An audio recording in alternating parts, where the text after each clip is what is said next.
Welcome back, everybody. Here we are continuing on the day for the Boston Blue Beat live monthly. We have had a game swap and a commentator swap.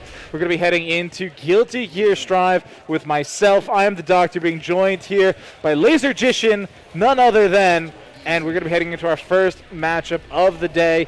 This is to secure one of the final remaining top 8 winner's side spots, and it is going to be going up against T-Wong and Kenny. Yeah, I've been down on the floor watching a few of the matches that were happening before we got on the desk. There's some killers out there today. We got some really good matches, a lot of fun characters out there that we don't see a lot. We got a Jacko in there, which is always fun to watch. That's scary. Yeah, real scary. One you don't see a lot. I don't think we're seeing it here. I know. I think it's Kenny is on the Gold Lewis. I could be wrong about that. Yeah. I think that's the case. Yeah, he was getting work done out there. The character's fun. It's not exactly tournament winner level of a character, but sometimes you just get thrown in the blender and you just lose control. You're watching your health chip away 5% at a time, and you're like, I'm down backing. What am I doing wrong? Yeah, where'd my health go? Sometimes in this behemoth typhoon, you find defeat. But here we go, round 1. Let's get into it. Counter hit started us off. Okay, good start. Dolphin spam. We love to see it. Yeah, but you got to love that jump dust coming in from Gold Lewis as well. It looks really silly, but it does a lot of work covering the screen. Now, burst coming out early for both of these people. I like the willingness to get it used. Got to make sure you maintain your space. You get it charged back over the course of the next rounds. Using it early makes plenty of sense. Jump dust getting work done here. Yeah, I remember when this character first came out, I was watching Stage Jam, and he's like, just jump dust. That's Gold Lewis. Button's so good. Yeah, it covers so much. You don't have to worry about too much. And you can follow it up with it quite nicely. Yeah, 6P into a Behemoth Typhoon does secure round number 1. All right, nice little pokes coming out. Maze Joe does have those fast buttons. Gold Lewis a little slower, so maybe something to work with on round start. Yeah, I mean, even if you just dodge it and punish accordingly, I think that's a fair assumption that you can kind of make. Because you know Maze Gorilla. She is going to be trying to run you down from the start of the round till the round is over. Oh, no, that's a Behemoth Typhoon counter hit. That's, 60% already. Wall splat into the super. That's going to be positive bonus after the wall break. That's, 75+% off one interaction? I'd probably say that's around 80%, yeah. And they didn't even crank it either. They could have squeezed out even more damage off of that super. But it doesn't matter if you lose control now, because you've let all that work go to waste. RC, we do get those wall bounces now after the last patch adjustments. May does have some devastating wall pressure, but Gold Lewis, the BRC to get the momentum, but no! Toss him into the air. And I kind of liked the idea, using the minigun there, drain out some of that FD, but there was so much built up already, it just didn't really seem to matter. And then you do follow it up with kind of a tricky move there by flying forward as the big man, but if you're ready for it, May can just hold back and then gets the throw. I like the challenges coming from the Gold Lewis here. Overheads, mixing it up with the lows. This is going to be big damage. That's enough to kill. Yeah, that's pretty much just dead right there. That counter hit Behemoth Typhoon, you mentioned it earlier, how much of a scaler that can be. And we clearly saw it twice now. You can just basically kill a character off of it. So we're seeing a lot of good things here. Those overheads on the Behemoth Typhoons really getting a lot of work done. Those are generally reactable, but there's a lot to look out for with Gold Lewis. A lot of damage on the table. 6P getting work done too. That's a move that's been getting really, really good effect in this match. Cross up getting pressure down here too. Yeah, and we are still seeing some usages of, the little drone there that just buys a little bit of space, and you're just watching this health bar tick away, forced to use the FD to stay somewhat relevant. And I mean, even now, what are you supposed to do? What are you supposed to do? You're so trapped. And even when you do get out, you get 6P. Sometimes that's the best you got. Strive, one of those games that's very win condition based. Gold Lewis needs to get you in the corner, needs to overwhelm you with those frames. Behemoth Typhoon, super plus on block with those guard crushes. So getting you into the corner is devastating. Seeing good adaptation here, though. Yeah, I mean, Kenny even going for the wall hop, I can literally count on one hand how many times I've seen somebody have the mindset to hold forward when splattered against the wall. And now you're crushed. That overdrive is going to seal it on the wall break. That's 1-0 on the set. Is that 2-0 already? That's 2-0. Yeah. That Gold Lewis was something else. I mean, it definitely seems like T-Wong is kind of struggling between the 6P and the jump dust. Yeah. Like, they're not individually super meaningful, but if you keep the pressure going and you catch them every now and then, and you can follow that up with some of these Behemoth Typhoons, that's where we're seeing T-Wong start to struggle. And I think also one thing that's interesting to note here is just how much we're seeing conversions matter in this match. We're seeing T-Wong isn't getting the most out of these counter hits, getting good opportunities like right there. We see counter hits are coming out, but not converting into a whole lot, whereas Gold Lewis, really stable routes, really high conversion rate, and it converts into so much every time. But here we go, at the wall, May is a menace. That'll do it. Yeah, going to be able to close it out. Whoever finds themselves back against this P2 corner so far, pretty much seems to lose. There hasn't been a lot of, comeback opportunity afforded to either of these players, and that kind of goes back to their characters too, where they're not exactly willing to let up the pace. Absolutely. Both of these are very momentum-focused characters. Really momentum-focused game, Strive, honestly. Now we see May does still have Burst available. One of those really nice ways to get an advantage. Ooh, Burst it out! And you're dead, because you're going to get the wall splat here in just a second.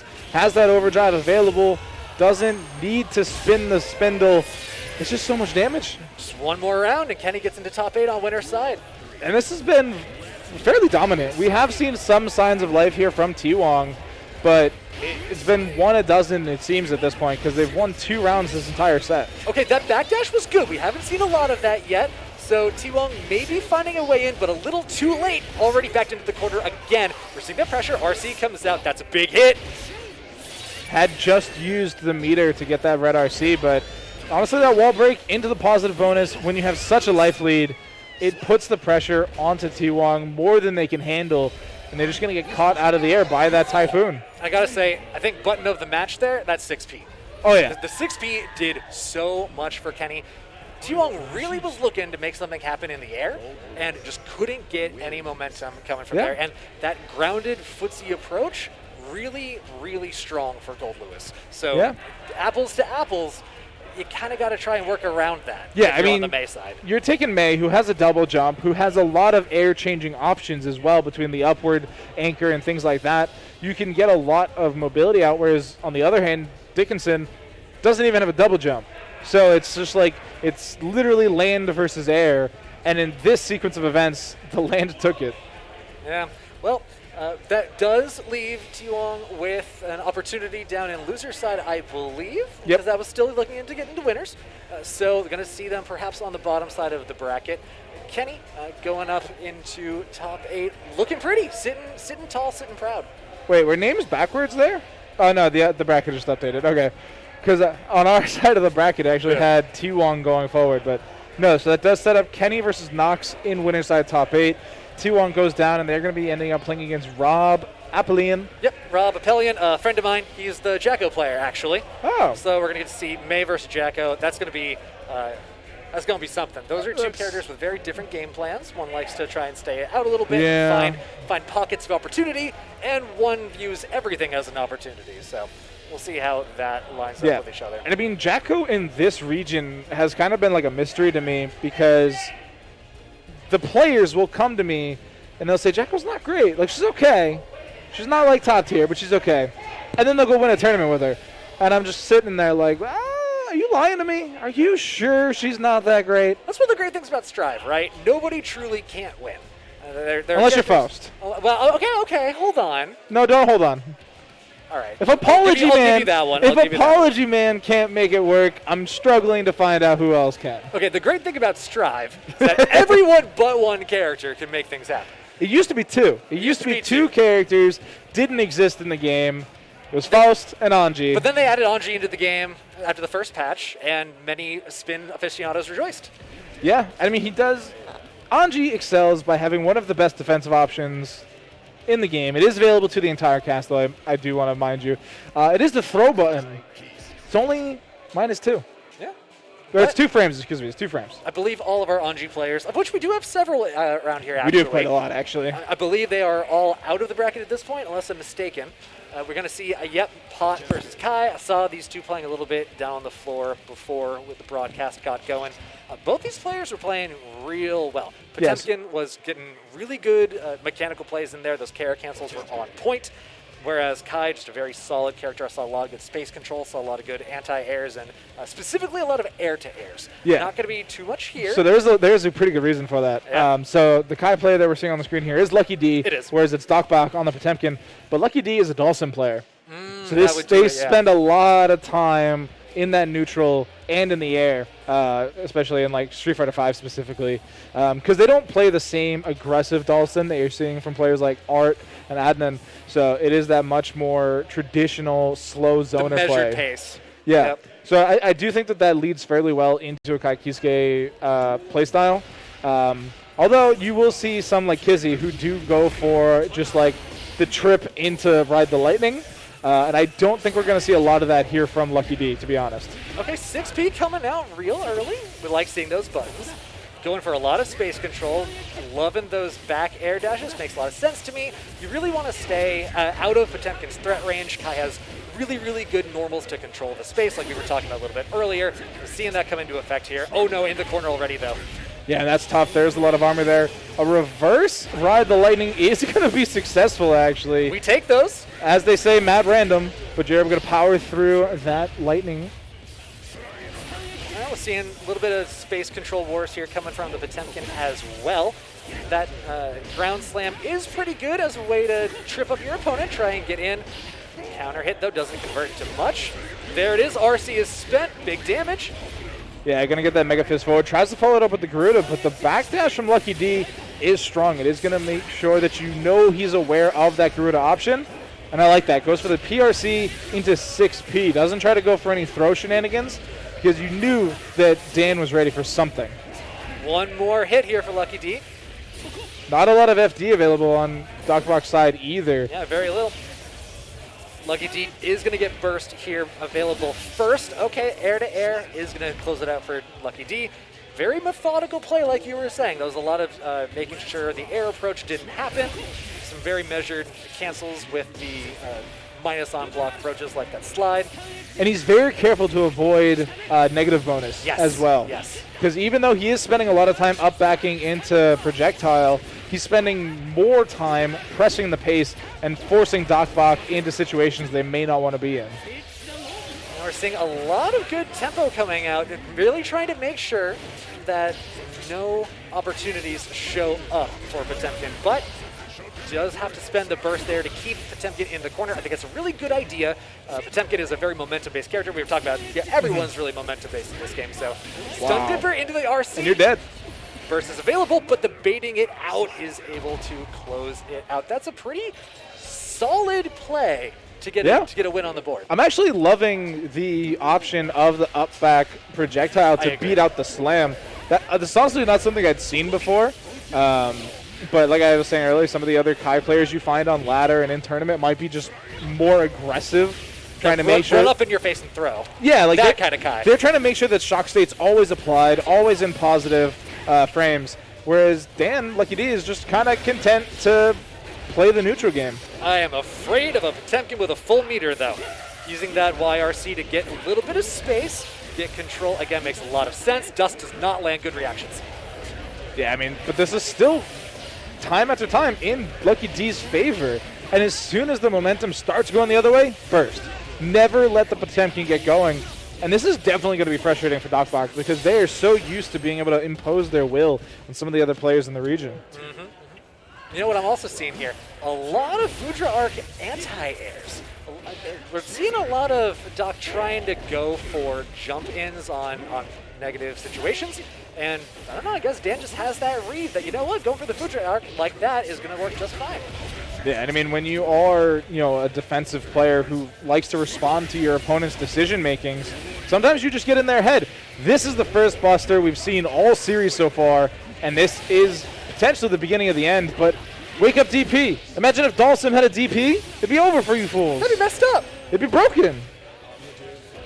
We're set to neutral. This has favored LuckyD so far. The multi-hit from that fireball canceling out the armor there keeps everything in LuckyD's favor, has a full meter. And the shock state positive bonus gives him enough plus frames to stay ahead of the game, beats out the armor one more time, and just the tick into the Ride the Lightning. It closes out 2-0, and there's one more to go. Really solid fundamentals there. Hit confirming into Ride the Lightning. Very standard Kai play. Very fundamental Kai play. Love to see it coming through so nicely. Nice little pokes coming through. The pokes have generally favored LuckyD, but those DPs are getting so much work done here. But it's so crazy because LuckyD has such an amazing read right now on DocBach's Potemkin plan. Yes. Like, Potemkin has a flowchart, right? He's a grappler, so he has a grappler flowchart. But when you throw in the Garuda mix, when you throw in potentially, like, Mega Fist options, they're all getting checked off a list by LuckyD, who's had the right answer every single time. Like, bar none, every single time. I feel like that sometimes. Sometimes you guess wrong every time, and you know what? You blow up for it. One more round for LuckyD here. Yeah, I mean, so far, so good. There's not a whole lot you can really fault either player for. Like, I'm saying that DocBach's getting read like a book, but, like, you're Potemkin. What else are you supposed to do? You're a pretty one-dimensional character unless you're at that top level, right? And no one's really going to ever begrudge you for leaning into the fact that you're a grappler. Multi-hits coming through again, but the Garuda's not quite enough, RC. That's enough to kill. There we go. All right, on the board. Let's keep this rolling. So something that we haven't mentioned so far is I've actually seen DocBach get in similar situations where they get down very early, very early on, but they adjust very well. And I think that's a characterization that I think a lot of grappler players kind of have to have, because so much of their gameplay is built on getting into the mind of your opponent and making sure that you condition them to your gameplay and start throwing out command grabs. So you have to be patient. You have to be willing to bet on these, reverse 3-0s and things like that. DocBach on the board now. Maybe we're seeing one of those reverse 3-0s right now. 1-2. Something we just saw there that we hadn't seen before is the flick. Yeah. The flick is Potemkin's anti-projectile move, creates a long flaming tail behind it, and LuckyD has been very, very happy to throw out those fireballs. So being able to get those flicks out and control the space is a big deal. But we do see LuckyD getting things rolling again. Burst is spent for DocBach. Getting back into the corner. He spent the burst early, though, which I really like. Because it is going to give you plenty of time to build it back in time for potentially round 2. Oh, the burst attempt there from Dan. Not going to work out. It was the gold burst attempt as well. There was a fun read there that I want to call out. DocBach had the read that the next jump was going to be empty. LuckyD went for something, tried to get a little bit of mind games going. There's been a lot of action in the air. Went for the empty jump, probably going for a throw, maybe apply the shock state. Doc had that read, punished with the ground throw. Really nice work there, but not quite enough. Air to air is going to be in favor of LuckyD, applying that shock state in the corner. And I like that Dan had the muscle memory that I think a lot of players kind of start with, where you mash the RC mid-combo, because he could have just rode the lightning and closed it out there, but he hit the red RC. It ended up not really mattering because he had enough damage anyway. And I mean, look at the damage. You have to burst here as DocBach, and you can even see the baits were all over the place. They were like, what, Yomi level 4 there? Air to air coming through, not quite able to convert it into a win. Almost there, just a little more chip that needs to get through. Going for the fireballs, controlling that space. This is disaster zone for DocBach. You can't armor through. Any little damage is going to take you out. Very, very clean play. Getting that fireball, getting that Dulcim-esque play out there. Just very, very convincing set. It was a very fundamentally based set, and that's always really fun to watch. Yeah, and especially in that end game scenario, are you even really that concerned about the danger penalty? Because you can just keep throwing out these fireballs, and they either keep DocBach away. They beat out the hammer slam that he was hammerfall that he was doing a lot in the earlier of the set, and it slows down the air approach so that you don't have to worry about that. Like, yeah, negative penalties like unfortunate, but I'd rather win with negative than lose with it. And it also doesn't even, like, when it's first negative, you're not even really penalized for it. It's a warning, so you can even still then do it more until you start getting into the danger penalty, and it's just like that's a lot of fireballs you're allowed to throw.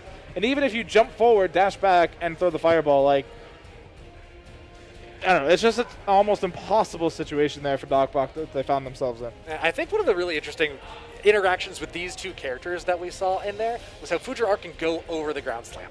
There were a lot of times when Doc was back in the corner, tried to get out by going for the ground slam, get some momentum on your side, get a little bit of breathing room, right? Yeah. But many times, we saw LuckyD had that read, jumped right over with the Future arc, got a counter hit, converted into something real nice. Yeah. So, and even if that wasn't the option, they still had the slide that was Yeah. a two-hitter as well, which had enough hits to beat out the armor. And So- you don't see that often. It's really not often that you see multi-hits on characters. I'm trying to think of who else has like a number of multi-hit moves, because we saw 3 different ones there from Kai. Most Hammerfalls go pretty uncontested. yeah, it's usually a very reliable tool. You can use it in most situations without really having a lot of fear of retaliation, whereas Kai had just really nice tools to manage the situation. Yeah, so that does put LuckyD into our winners finals, and we're going to be heading on to find out who his opponent will be in a matchup between Kenny and Nox. So this was the Gold Lewis player that we saw earlier in the day going up against T-Wong. And while we do see that the controller has been disconnected, we do have a little bit of time to talk to you guys about Matcherino. Go ahead and use the exclamation code Matcherino in the chat there. It will take you to a link that you can then click on, and it'll take you to a web page where there's a claim code button. You can ignore literally everything else on that page. The only important piece you guys have to worry about at home is that claim code button. Click it. Maybe click the sponsor quests as well. Those are kind of important as well. Those all supply tonight's pool with money for the players here tonight, and they are definitely doing their best to earn that momentum from you guys. We'll get a Valentine on the screen. Yeah, I saw a little bit of Nox's Ram while I was checking out the scene a little bit earlier. Very convincing play. Kind of Rekka happy is the one thing I did notice. That third strike of the Rekka is pretty punishable, so gonna have to see how that goes. Ooh, Kenny going for the gold burst out in the corner. Doesn't land, but does manage to maintain pressure. Damage coming through, mixing up that high-low. Yep, and I mean, now it's, again, the tough situation that we've already seen a player in tonight. We're back against the wall. Gold Lewis is typhooning towards you. And yeah, it's a very slow move, but high-low, you're still losing HP. And sure, Gold Lewis is very weak to FD. FD gets you the space. If he whiffs a Behemoth Typhoon, you can get a huge punish up there. But early in the round, like that last round, getting into the corner without a lot of contestation first, you don't have meter to use on FD. So you kind of just have to hold the L for a minute. Yeah, and we're definitely seeing another side of the coin for at least a little while here, where Ramlethal was in favor. Nox was able to get, the round start hit, goes to the wall break. But I mean, all that's gone now. We're on neutral footing. The positive bonus is gone. There's not a lot of FD in the back pocket here of Nox. And the back throw is going to put Kenny in a great position. I like the look for the tick throw coming out of Nox. That was a good look, however, not going to land. Gold burst coming through. All that meter to work with, doesn't quite convert off of the drone, and getting the big ol' sword slam. Yeah, definitely a little bit of spaghetti there from both players at the end there. Another round start victory going Nox's way. Not quite able to close that out for the wall break there. But no, that spaghetti at the end there was really interesting because we saw a YRC coming out from Kenny after the drone took precedence too.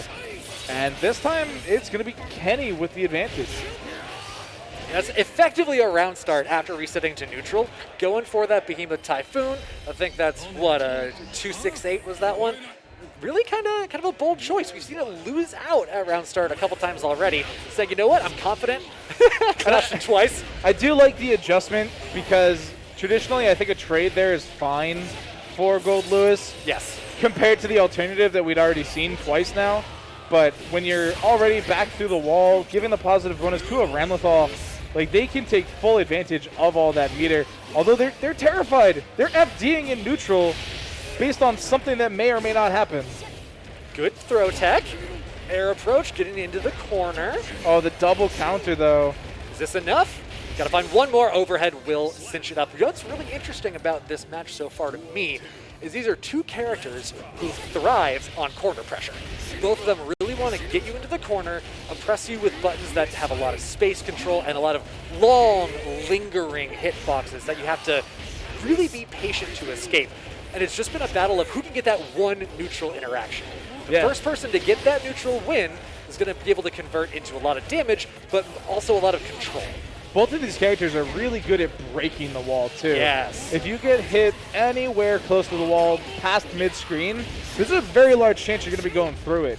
And the difference that we're seeing so far is that Gold Lewis doesn't even really need a solid starter to get damage done. All he needs to put you is in a defensive position and let the Typhoon float, because you're going to eat chip damage. We've been seeing FD attempts coming in from Nox, but especially round start, like right what we're seeing here, they don't have anything to build up. They don't have any FD opportunity. And then they're trying to FD the shoulder. That's not going to give you enough space. Kenny is so aware that FD is now the play of the game. Yeah, and I want to go back to what you were saying about how the trades are in favor of Gold Lewis, right? That's because Gold Lewis only needs one touch to win after a little bit of chip. Reversal doesn't land. But he still had the burst in the back pocket. I think that's a fairly calculated move. You're already 2 games up in the series. You can kind of play around with some of these silly ideas. We're seeing the pressure come again. FD, there's a little bit of bar to work with. Not anymore, though. Cross up on the jump over.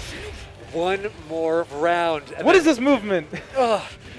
He's the biggest character in the game. How can he move like this? Big man's got hops. What are you talking about? How can he slap?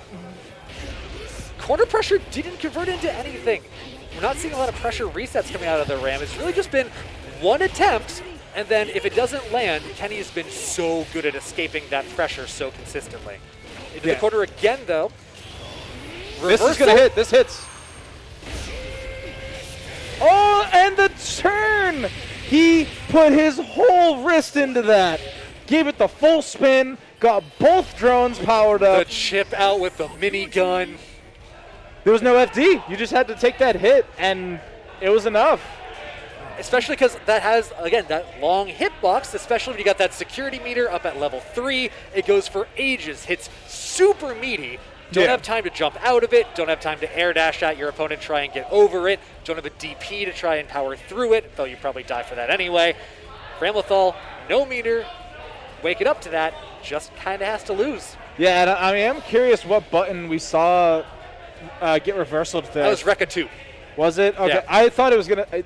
was the big swing, I thought, and I was like, that's a bold move into the corner. Oh, God, yeah. But even Rekka 2, like, there is enough of a gap there, as we clearly saw.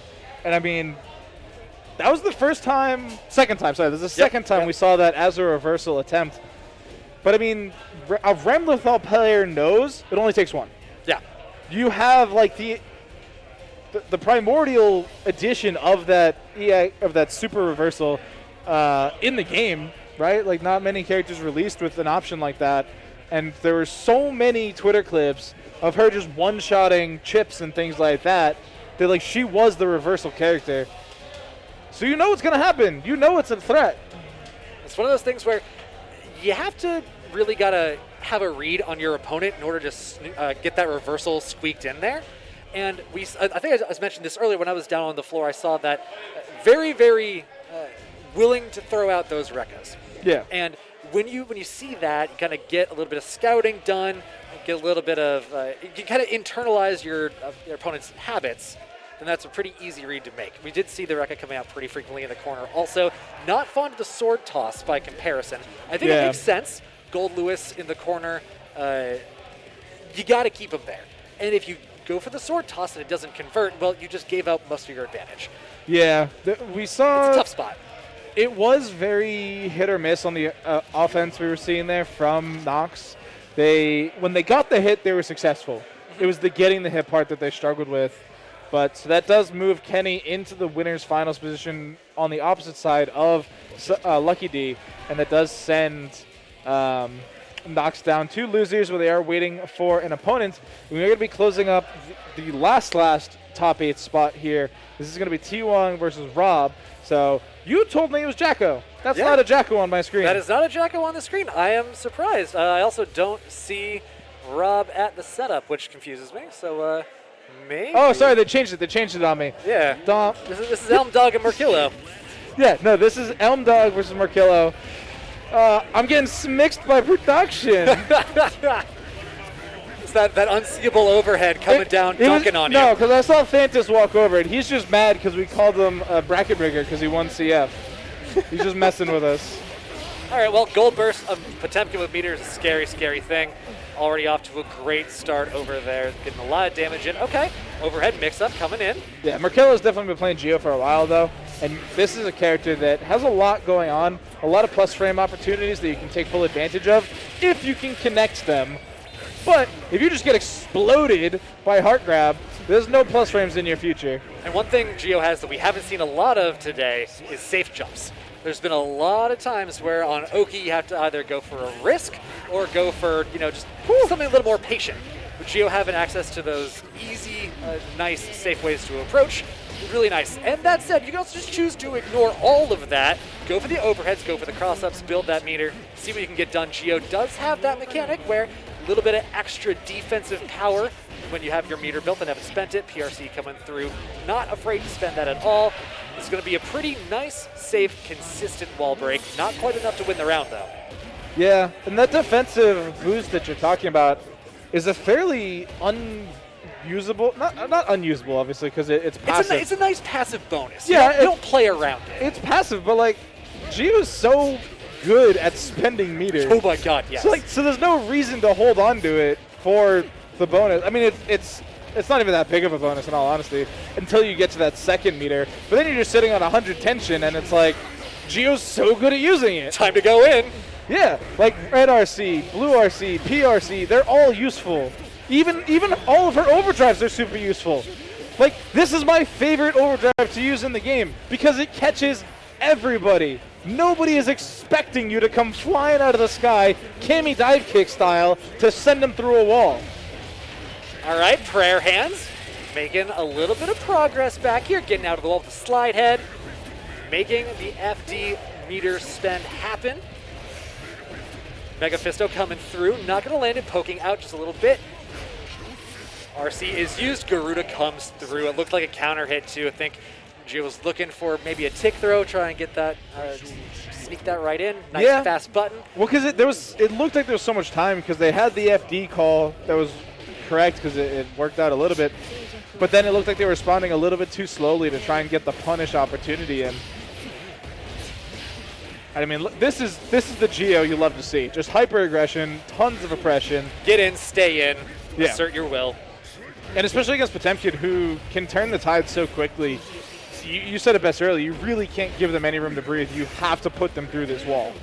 2D from Geo coming through as a nice ranged option effectively in this match. It's got that enormous hitbox, gets a lot of work done from across half the screen. Really, really effective in this matchup where spacing is super important. Geo, very, very short range. Potemkin lives in that range, so being able to have one of those buttons that lets you stay a little safer can be so important. OTG doesn't quite get it done. Counter hit on the slash, that makes it happen though. Yeah, for those of you viewers who were here an hour ago, we saw lots of Vegito. Yes. And it's copy-pasted that slash 5L, or 5M, 5P? It's 5P. I'm not a Dragon Ball player, I gotta trust you on this one. Yeah, it's the 5P, I keep forgetting. Because it's a slash in this game, so there is it's a bit slower, but in Dragon Ball it's instantaneous. Same effect though, you smoke your opponent with it. Oh yeah. All right, so very, very good start here. Oh, that's the connected. Knockdown, safe jump here. Ooh, the BRC doesn't make it happen, defends correctly. Oh, tried to get a sync after that air hit, but Potemkin went too high in the sky. So Elmdawg is just trying to get something going. They're already down. Yeah, what we're seeing here is really effective methods to get around the ground slam. I think most of the jump-ins that we're seeing are specifically on either a read or reaction to that ground slam, getting lots of work done. We did see earlier the aerial super coming in on one of those situations exactly. Yeah, and I mean the Hammerfall has been fairly successful throughout the life of Strive. Yes. So I mean it does make sense that players are going to try and find a way around that. We saw obviously the very useful projectile from LuckyD earlier on the Kai Kisuke. Geo, her jump-ins are part of her kit. They're a great usage. She has great air options even. Yes. So it makes sense that they would find an air way to get around that.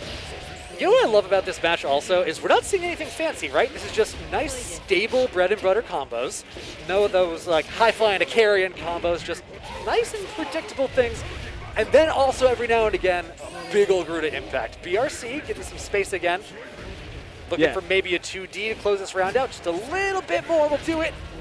The Potemkin players in this bracket definitely seem to be struggling quite a bit. And it's weird to say that with both of them in top 8, right? Yeah, yeah. Like, they got the top 8. They put in the work to get here. And it just seems like their first match of top 8, their opponent just has such a good read on what they're trying to do. What we're seeing here also is I think there's a lot of mind games going on with timing. That last round we saw end because going for the Garuda Impact whiffed.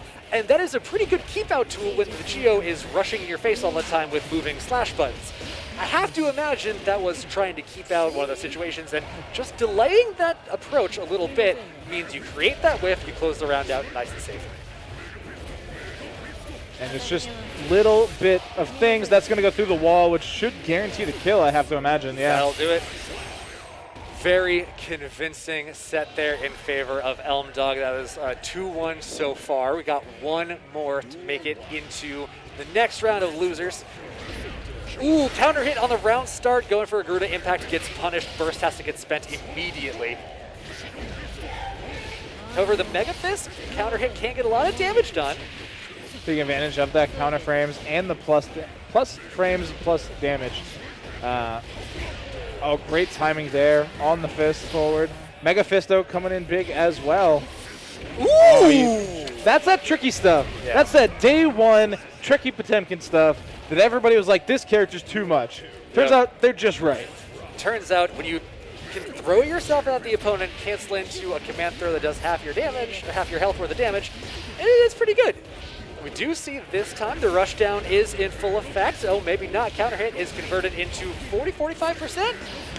Yeah, I mean, that's the other thing that frustrates people about Potemkin is that he does really good damage even without the Pop Buster. Yeah. Right? Like, he's not a one-trick pony. He can definitely do work outside of just cheesing you out. It just feels so good when you do land that Pop Buster.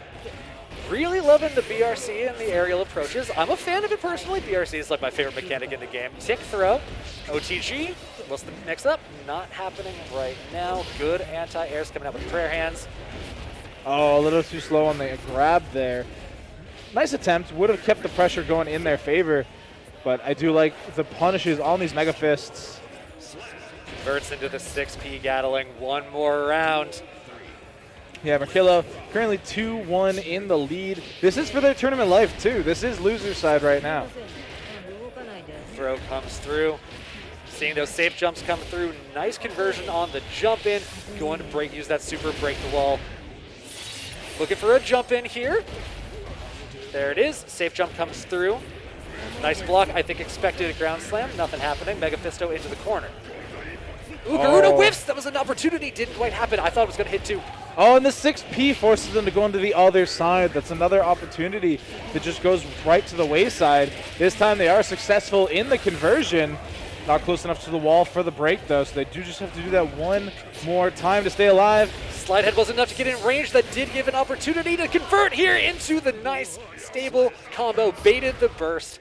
Very, very good work. Merkilo, convincing set. Yeah, that was great stuff. And I mean, they just worked around the Potemkin tools very cleanly. Yes. Showed that they were very well versed in the matchup.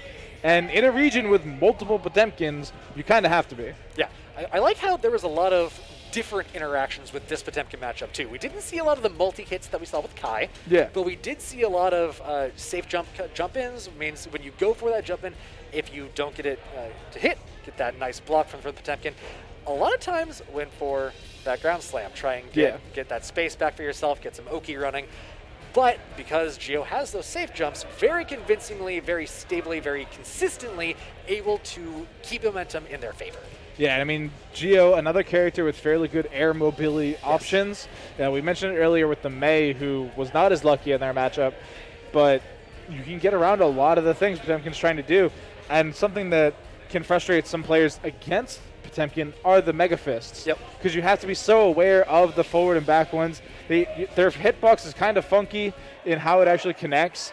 And we saw Merkilo maneuvering around them and even getting counter hit states because of it, because they would catch them after the hitbox and things like that.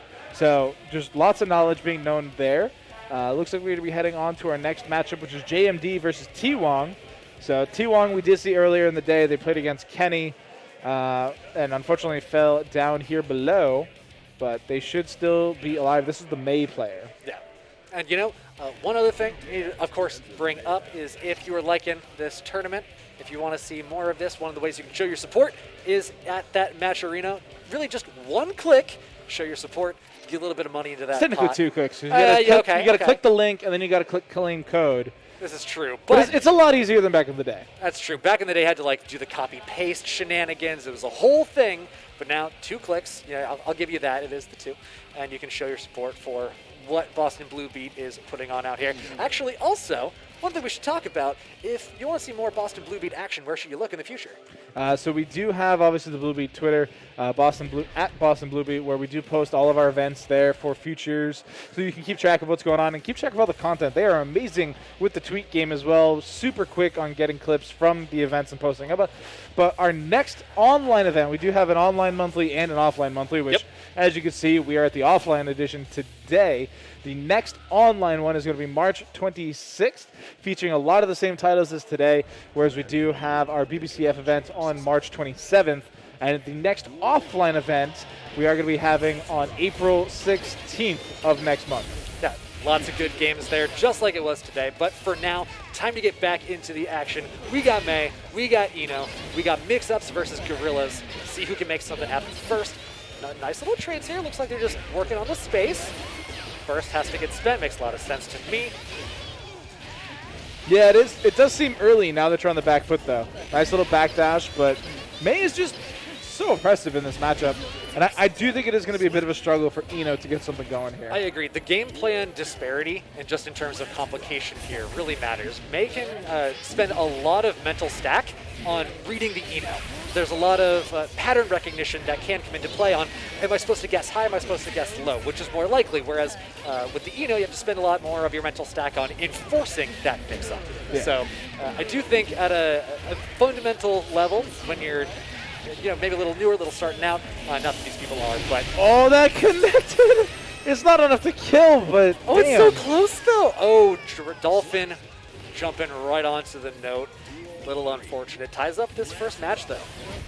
Yeah, I mean, I do like the idea to up Dolphin just to make sure that they're not flying at you to go for that high-low. Yeah. Because I do think round start and note there is actually a really interesting, basically mind game at that point, because you are expecting some sort of button, whether it's stroke the big tree or an air option coming through. And Eno's buttons are fast, so usually you got to respect them.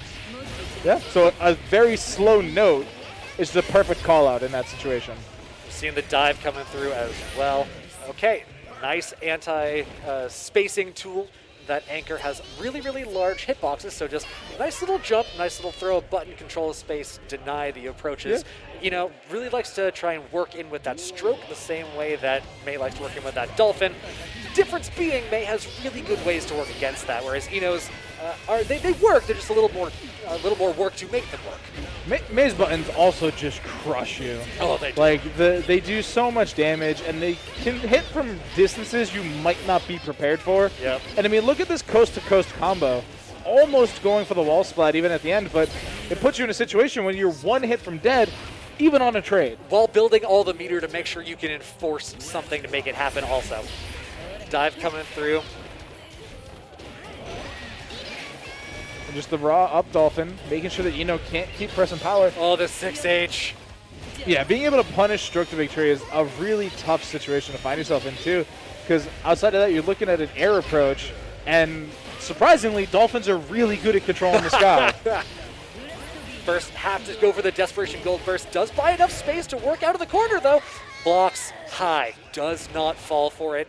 Good response there, both on blocking and on the punish. Secures the round. Yeah, I mean, being able to close out with the 2P after a high block, too. You're making sure that you're going to be as quick as possible. The clash at the round start does give the opportunity for JMD to swing forward. And they follow it up with a nice little mix and get the wall break. Yeah, going for that high overhead, coming out of the air. If you don't block that, you're going to the next stage. Getting that positive bonus for Eno is really, really nice. She is a little bit lower on damage. It's the cost of having all those mix-ups. Not making it happen there, though. We do have a full bar. And that's another one of those air options that we're talking about from the May. How does that trade? Dice Do it again. Do it again. Daisuke, talk to me about your vision. I'm not seeing it right now. Do it again in range. all right, you know what? Sometimes music isn't going to carry you the way a big anchor will. No, I mean, dolphins are traditionally musically. If you've seen Hitchhiker's Guide to the Galaxy, you know that they sing very well. And it just seems like they're not jiving with what Ino's putting out there. Well, it makes sense that May would use the Dolphins then, because her voice is so shrill and so irritating. Needs the Dolphin to offset that. We do see the command throw. Nope, not the command throw. That is a super with the plus frames into the air. Can't convert into the wall splat, though. Command throw going to get space back. May has a little bit of meter to work with. 6P from Ino is so good. That hitbox gets a lot done. Whew. Not enough here, though. Yeah, Shamu coming through with a huge reversal. And there's just so many things you have to worry about when you're in the corner against May, because you're constantly pushing forward, constantly pushing buttons, and you can only block so many times. And apparently I'm seeing the players stand up, which does mean that T-Wong is moving forward in tonight's tournament. And in very convincing fashion. The really good space control coming out with those big anchor buttons, and we didn't really see the Ino Vortex get into full effect. There were a couple good ones for sure, mostly off of aerial approaches into overheads that didn't get blocked. But yeah, good work on both sides. Sometimes it goes your way, sometimes it doesn't. Sometimes today it's not a music lover's day. No, I mean, that does mean that we do have a somewhat degenerate top 8. I'm looking, or top 8, I say top 8. We've already been in top 8. Top 6 is what we're shaking down to. We have Potemkin, Kai Kisuke, Gio, May, and Gold Lewis Dickinson, actually. So that's not as, it's degenerate in a different way than what I was thinking. It's damage degenerate for sure. Well, I mean, we're missing the king of damage. Soul bad guy? We have no soul bad guys here. No soul bad guy. You know what? I respect that. And getting a little bit of character variety up in here. You know, this isn't July anymore. We got some characters other than Soul that can put up results. Yeah, and I personally never really, like, I thought the damage was too high. It was like my main complaint for Soul. But I never felt that it was too much. It was too much damage, right? But in my mind, you just lower the damage, let them keep the cool combo routes, and just bring them more in line damage-wise with everybody else. The other option is just give everybody soul bad guy damage, and we'd have to make all of our sets best of 7 because they'd fly by, which I'm totally okay with as well. Oh, yeah. Explosive Strive is a lot of fun. Just two-touch everybody. Also got Nox versus Merkilo going in here for the next match. We got that Geo, we got that Ram. We saw these both before, both very convincing in the past. Nice conversion off the round start. So I definitely think Nox is going to struggle in this matchup. Main reason being is we saw how they struggled with getting the hit against Gold Lewis Dickinson. Yep. Now imagine a character with mad crazy movement options and a lot of options for safe jumps and plus frames. You know, getting a Mortabato in there is kind of nice. We'll see what the option is here. Aerial approach does beget a YRC. Corner pressure, sword throws. Yeah, those Rekkas we saw earlier. I do like that, the rush out of the corner, knowing that the sword's going to explode. You just got to beat the timer. Goes for this blue RC safe jump as well. Not quite enough damage to close out the round. No wall to hold up the command button. But the not a DP comes through. Absolutely. Still good anti-air. May not be invincible, but does have a good hitbox. Is very quick to come out if you can react quickly enough to your opponent's jump-ins. Already pushed into the corner, but does manage to escape by just running under. Yeah. Trade is in favor of Geo here. I cannot believe that conversion, but doesn't quite get it all the way. Jumping to throw. The not DP is going to get converted into this fancy feat. Wombo combo. Wall break. Just everything working out. Every scenario that could have gone their way did. They were falling into Merkilo's buttons. That was so many buttons too. The jump dust from Geo having the 2 hits is really handy, because if the first one doesn't hit, if your opponent doesn't respect it, you can get that stray hit coming off the second. Yeah. 2D coming in is going to be nice in this range, because we do see Ram. Ooh, panic burst. Yeah, I'm not really sure what the thought process was there. They are not going to go through the wall? Okay, I see you. Now they will. Not going for the wall yet. Yeah, that's the old chip mix-up where I'm gonna let you live to build false confidence. The California reset, we like to call that one. It's okay. I'm from San Francisco originally. I can say that. Safe jump's coming through. YRC is blocked off the safe jump. We do see the safe jumps are pretty much always converting into a block, not choosing to try and abare out in that situation. We do see, though, the wall break is going to get that round into the win. I mean, that's a tough situation where you find yourself in, where it's one touch basically makes the game, and your opponent has just enough meter to also get the wall splat break. So that TP is causing so many problems here for Nox, where they're just not ready for it. It's quick. Oki situation, dash up into the face, got the meter for it. Ooh, delayed the use of the burst. That was trying to be safe against baiting it. That's a Cali burst. You're on a pixel. Yeah. And it's round 2, so you have to. But we've also already seen the bait come out 1,000 times. Yeah. I mean, I can't hate you because it's the second round. You're on a pixel HP, and there's no reason not to use it, right? It's not like where you get a bonus into the next game or whatever. Oh no, burst doesn't land. This should be a very easy conversion. Has the meters spent? Yes. Yeah, that's a definitely very panicky burst there. You're expecting, which is, to be fair, there's a lot of reason to be pressured and panicked right now because this Geo is just running you down coast to coast, not letting you breathe for a second. And now that you know the burst isn't an option, you can just mash. Yeah, you get to just run your offense, get to choose whichever flow chart you're most comfortable with. Huge Jumping punish. over the sword throw leaves so much room, so much recovery time to throw out that air super, get that nice optimal punish. Yeah, and I mean, I don't know. I don't really know what Nox can do here. They're just getting run through by Merkilo right now. This is a good start, though. Wall break leaving up 50% meter BRC. Okay, counter hit. I would have gone for the air throw. But each their own. That was so bold from Merkilo. They're BRC'd and they dash at their opponent. Yep. You'd love to see it. All right. A perfect is a good way to maybe get some momentum going. Yeah, I mean, I'm still not convinced, right? Because the round they've won is the same type of round they won against Kenny. Yeah. Where they got the first hit, they took him to the corner, they got the wall break and just followed it up. In these mid-round scraps, they're just getting blown up. We are seeing a couple new things from Merkilo. We're seeing those safe jumps into dash-up throws. That is not something that's been represented very much throughout their sets the rest of the day. It's been there for sure, but not usually the option that's the go-to for them.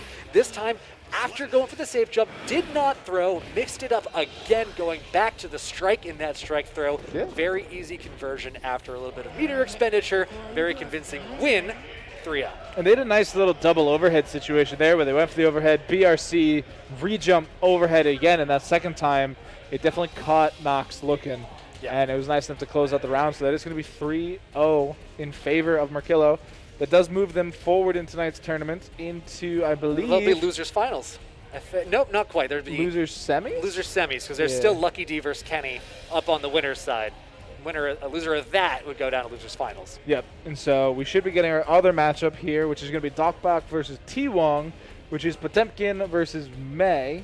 Another interesting matchup in all honesty, and it is our third attempt to see if a Potemkin can win a game here in this top 8. And to see how people choose to play around the Potemkin tools. We've seen a couple approaches so far. We've seen the aerial approach work relatively well and also relatively poorly. Sometimes the soul read just gets in there and you got the prayer hands coming out and just nothing can happen. But sometimes when you're LuckyD and you just imagine that everything is going to be a ground slam, you can just go ahead, get that jump, go ahead and get that aerial button, get something going. Which isn't an option for May. May does not have an aerial projectile. That is true. Unless you're just counting her giant buttons. Yeah, her giant button body flying at you as a projectile, which is quite terrifying, I'll give you that much. But, I mean, she does have a lot of air mobility options, which are what we're mainly talking about. Yeah. It worked in the earlier matchup for Merkilo, who had the air options of a Geo. May, again, can spend a lot of time airborne, flying on her Magic Dolphin ride, and Potemkin just has to deal with it in a lot of situations if you time it poorly. But DocBach, I'm believing in the past, has been a bit of a loser side runner. Okay. So we'll have to see if they can activate that power up and get something done here. Not off to a strong start. Nope. However, not a lot off the Oki. Go ahead and block these Dolphins. Counter hit. We have been seeing that 6H come through delayed or charged. I do like the way Potemkin was willing to challenge the 6H off the bat. Slide head coming through into a big old pot buster. Up Dolphin trying to dissuade another one to follow it up. But I mean, it's just scary situations. Another huge reversal Shamu. That's the second one we've already seen here from T-Wong. And it just goes to show you're putting it in their mind. Get off me. Good bait on the burst. May, it's tough to say, but I think May definitely has one of the best burst punishes and burst baiting moves in the game. I struggle to think of how many characters I watch that are better at baiting it. I can think of a few that get more damage, but the actual baiting itself, I agree entirely. Anchor to the face, sends you flying into a new stage. We are seeing that air mobility come into play. Definitely seeing lots of aerial approaches. Big buttons, though, do kind of stuff that out on occasion. Grew to impact for the plus frames. Pot buster, classic follow-up. Sometimes there's a classic for a reason. Yeah, and you're definitely seeing a bit of a struggle mentally coming through here because you have so much to worry about playing against a Potemkin. And there were like 8 different options going on there. Yeah, we did see actually something we haven't seen before, which is that pot buster PRC option select. Went for the grab, didn't land because you OS the PRC. It means you don't get punished for it, and in fact, your opponent was pressing a button, means you get to get the punish, get the round. Yeah, I definitely got hit. Is all I'm saying. I got hit for sure. Is this the reverse Wailord? It is. But not breaking the wall though. There it is. The OTG splat is a little cheeky there, but especially I mean, when it's an OTG just 5p. Yeah, but I mean, it is the reverse Wailord swag that set that all up. We did see a pretty convincing aerial mobility approach there. Worked out very well. Big buttons on the cross-up. Nice, meaty guard crush on the 6H. Looking for space. Trying to see who's going to twitch first. Yep. And like we are still seeing these hammer falls come in from DocBach, but I feel like they're more successful. I feel like I haven't like seen as many punishes. And obviously, we're seeing a lot more pop busters than we've seen pretty much all night long.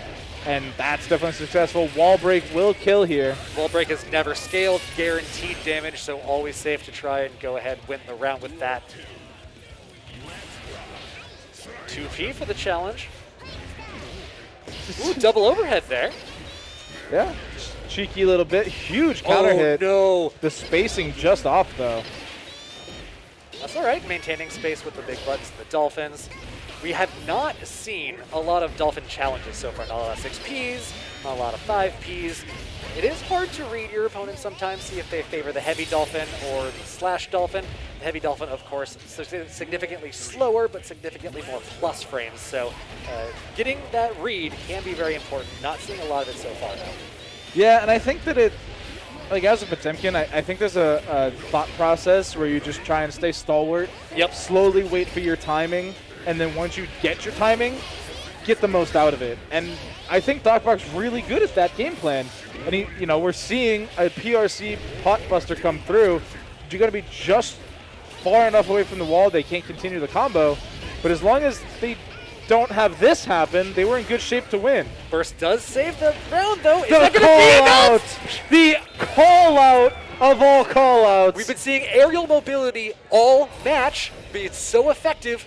Go ahead, call that out. Win the round off it. Bold decisions for bold people. The round start up back button that we've been seeing from T-Wong finally gets punished.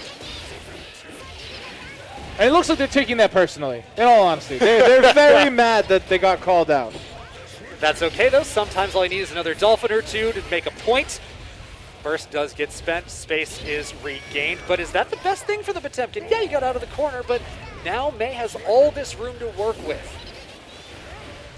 All the travel for the Dolphins. Options. The burst punish coming in. Huge damage. But Up Dolphin, it's always in your back pocket. Old Faithful. Ooh, except sometimes the Dolphin is unfaithful, decides to go straight under your airborne opponent. Lets you establish corner control, though. Good defense. Good. There's that challenge on those Dolphins we were looking for. The air option gets the butt slam, actually beats out Cross up whatever. into the pod buster! DocBach making some amazing adjustments. Very true. There actually is a lot of adjustment going on here. The aerial approach has been a consistent thing. It's getting called out. It's getting anti-air. The dolphin pressure has been very impressive. It's getting called out. It's getting challenged. We're seeing another call out. Are you kidding me? DocBach making the run back of a lifetime.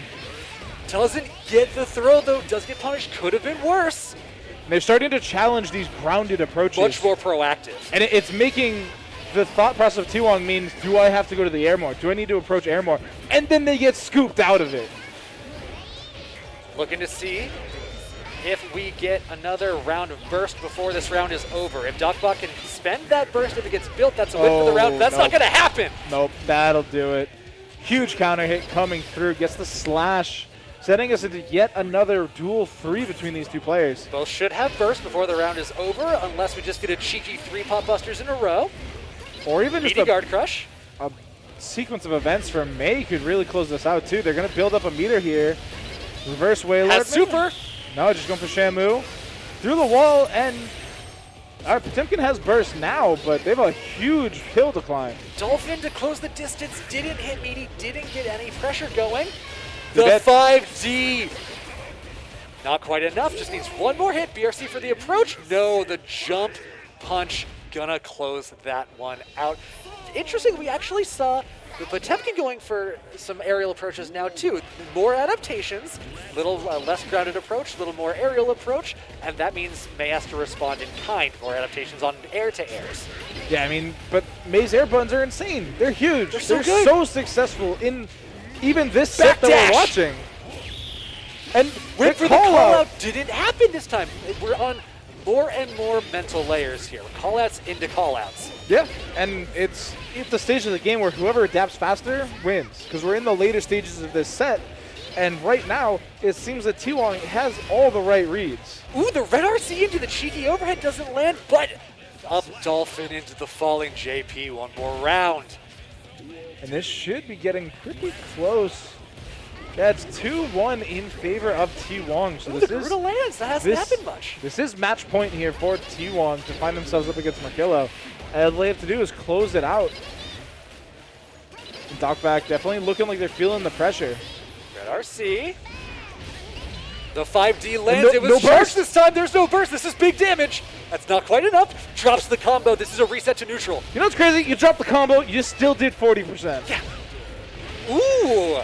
The 6P into the air grab. Tries Has to close advantage. the distance. Gold burst attempt, but the good block coming in from DocBach. Huge counter hit, not enough to close out the round though. That might be. That's just enough. Final round. Well, DocBach goes this. We go to a 5th game with DocBach Oh, wins. that's true. You're right. It's 2-1. DocBach also pivotally has their burst available, Yes. whereas it is going to take a lot for that May player to get theirs back. I mean, look at that. They're losing so much HP, and that bar is not filling. Oh, Spend the no. burst. No, doesn't need to. I'm almost sure they're afraid of another dust. Oh, the Garuda inverted counter. The wall bounce doesn't convert into anything quite yet, though. Staring at each other. Up Dolphin into the air options. You're seeing the brains fizzling between the two of them. Yes, That's dust. He has that burst. Does that get baited? No. May builds that burst back. Gold burst in your face. That's insane. Just a raw Wailord coming through. Is it going to connect? What's the mix of the PRC? Oh! Grab, whiffed. Punish into the very stable, very bread and butter combo. Whew. I mean, what are you supposed to do in that situation as Potemkin? You're trying to advance. You get gold bursted, giving your opponent a full 100 tension, and they immediately cash it out into a full screen obscuring super, and you're just like, there's so many options that she can go into from that point. You mean you gotta guess? Yeah. You gotta guess. And sometimes it works out, sometimes it didn't. That gold burst was bold, it was decisive. Resetting to neutral there is totally fine because May has been winning neutral interactions throughout the set pretty handily. Potemkin has been going mostly winning neutral via callouts. Yeah. And we saw the adaptation with the counter callouts, calling out the air grab callout, going for just big grounded buttons, saying, okay, if you're going to call out my air approaches, I'm just going to hit you with an anchor. Yeah, and I mean, like, the Gold Burst there, once it's successful, just opens a whole slew of doors. Yes. Because even if you don't go for the options that we directly just saw of the full screen super into some RC mix-up and things like that, you still have 100 tension. You could hit any button. The world's your oyster. Yeah, you can dash forward BRC. You can hit a button and then try and PRC it after that, and just your whole world is open, available to you. And that was definitely one of the cheekier options. I don't think that would be high on the list of to-dos for a lot of players, but it clearly worked out there. Well, that's one where you're saying, okay, you know what? High tensions, literally and figuratively. You got in-game tension, you got out-of-game tension. I'm just going to take all of my options, put them onto the screen, overwhelm your mental stack, hope you can't respond. Yeah, and especially as Potemkin, who doesn't have a hard reversal. Nope. Especially without tension. Like, technically you can go for the defense field, but without tension, you just have to block. That is going to get us into losers semis between T-Wong and Merkilo. Merkilo off a win, feeling pretty good, directly off, gets to stay on the stick. Yeah. T-Wong had to take a little bit of a break, that's probably fine. Did I get that backwards? Yeah, I got that backwards, didn't I? Yeah.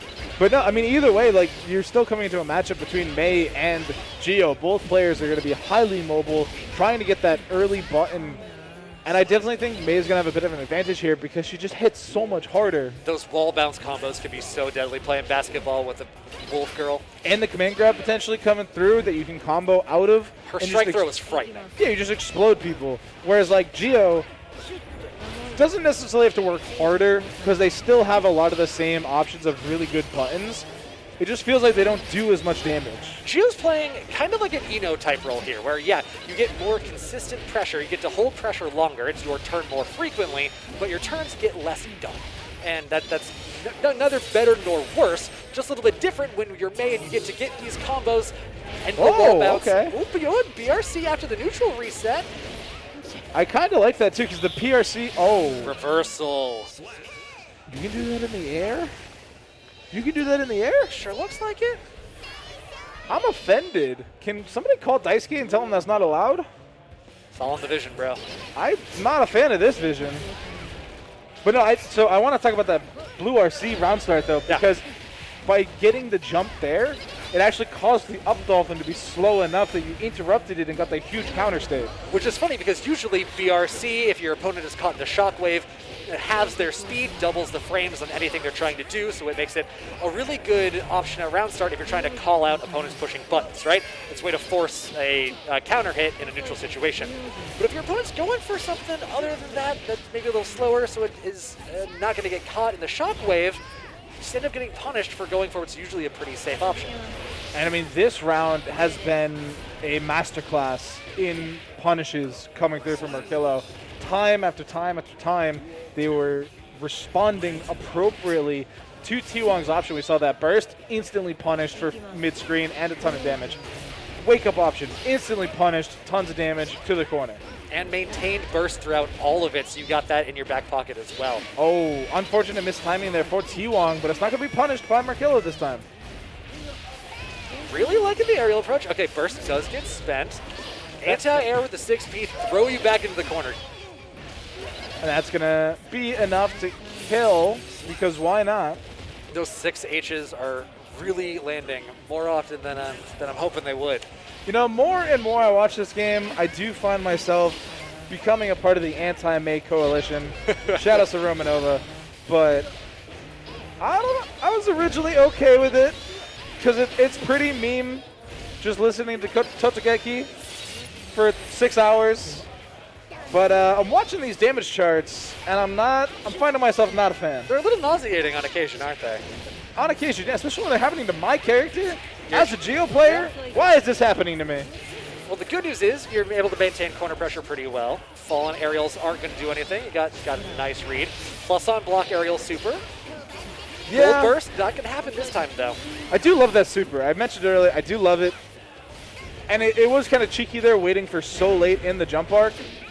But even on plus, it didn't really work out for you. This super might be enough with that guaranteed damage off the wall. Not quite. A lot of scaling already applied. That guts was already available too, which I think played a huge part in surviving that. And now it's a one-touch game. Whoever gets a hit. Just like that.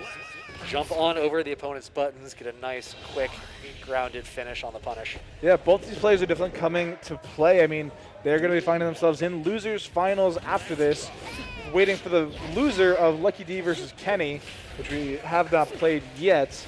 And right now it's one apiece, right? Both of these players are sitting on a game win, and the momentum of the winner here, I think, could be enough to push them over the edge, right? How many times do you see a player go up 2-1 in the set, and game 4 just turns into a blowout? I love that PRC. Gave a nice, clean strike throw situation. Opponent has to guess a little bit of high-low involved, a little bit of strike throw involved. Pretty easy to apply.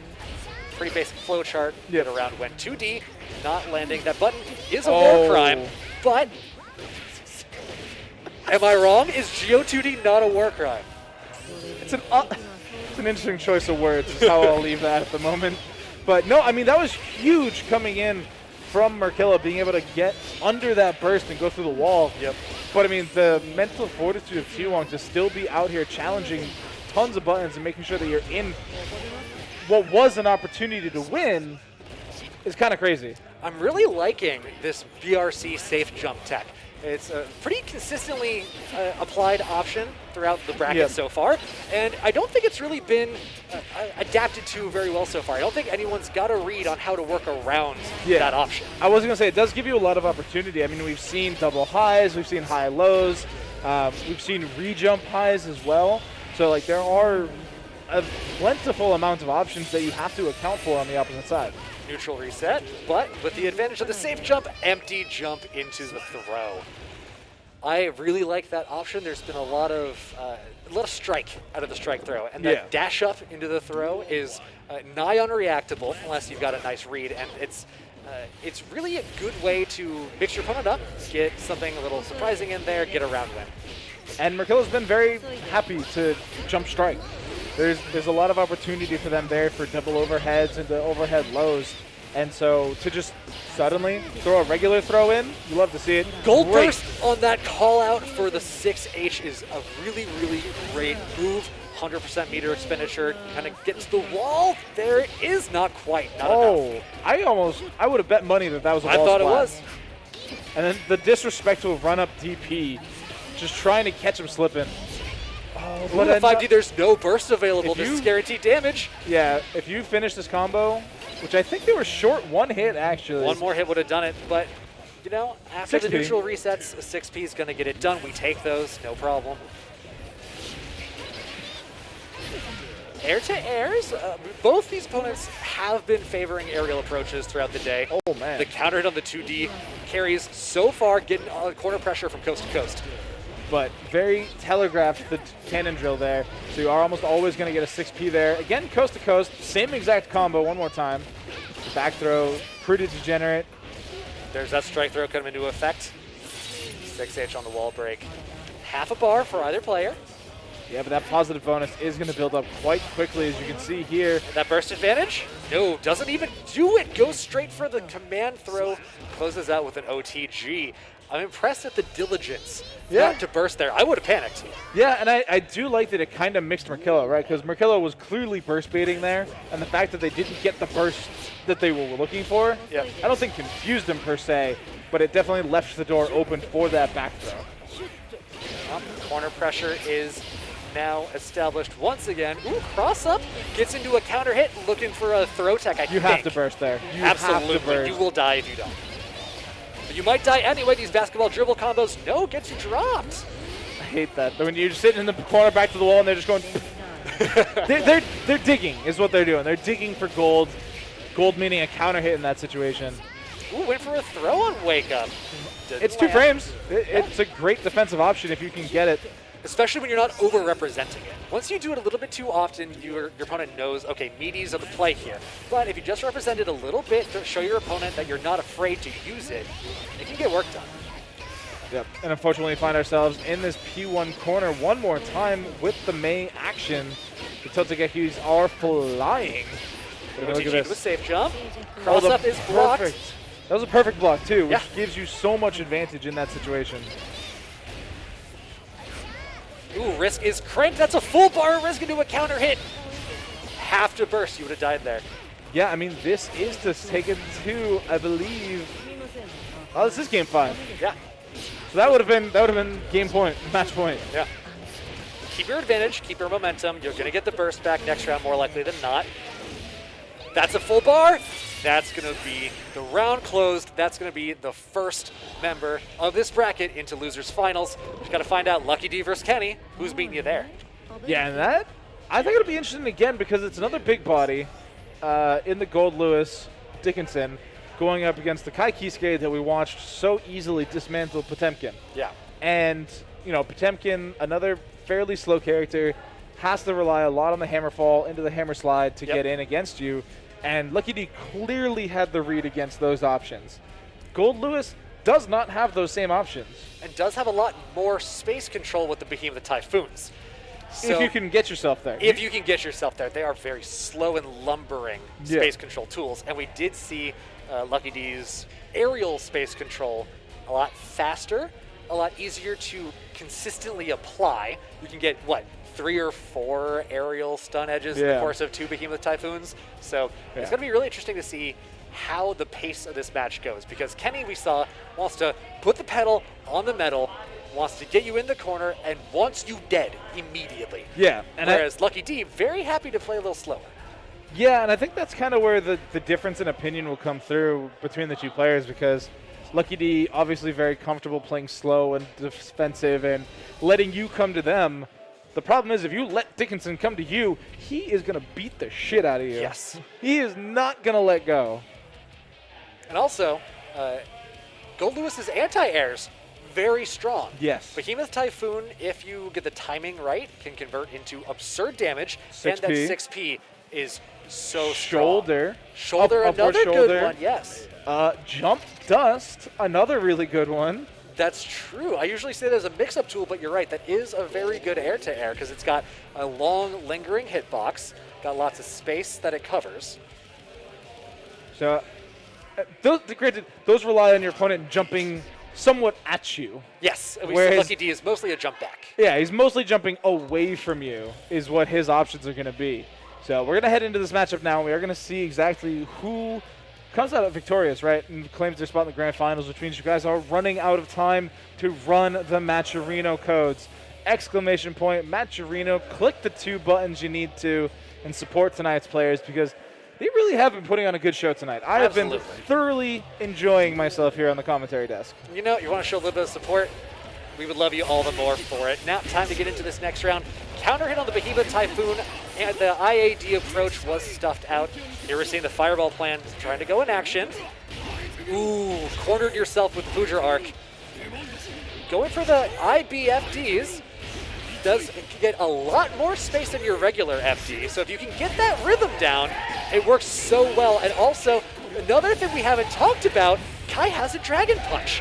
Getting that invincible reversal might be very impactful here. So far, though, maybe not. Yeah, I mean, look at this. Oh, the you're clash. I mean, that's Dickinson's game plan. Yeah, absolutely. That was everything we literally just talked about, where he's going to, I mean, unfortunate for Dan that he corpse hopped into the corner. That is not what you wanted to see there. But, I mean, great usage there from Kenny to take full advantage of the situation they were gifted. Yep. Ooh, good 2P and a nice little combo to make sure you get out of that situation when you're challenging the Behemoth Typhoon. Create some space. Apply the stun edge. Apply the stun edge, absolutely. Oh, burst did not land. IBFDs coming through, not quite getting hit. Instead, OTG Behemoth Typhoon, very quick. 2-0 in favor of Kenny. That damage off of Behemoth Typhoons racks up so fast. Yeah, it can almost really catch you surprising. It kind of reminds me, damage-wise at least, from like Abigail from Street Fighter. Because, you'll be playing your game, having a good time. All of a sudden, Baby Throw connects, and you're suddenly missing a third of your HP, and you're left quite wondering where it went.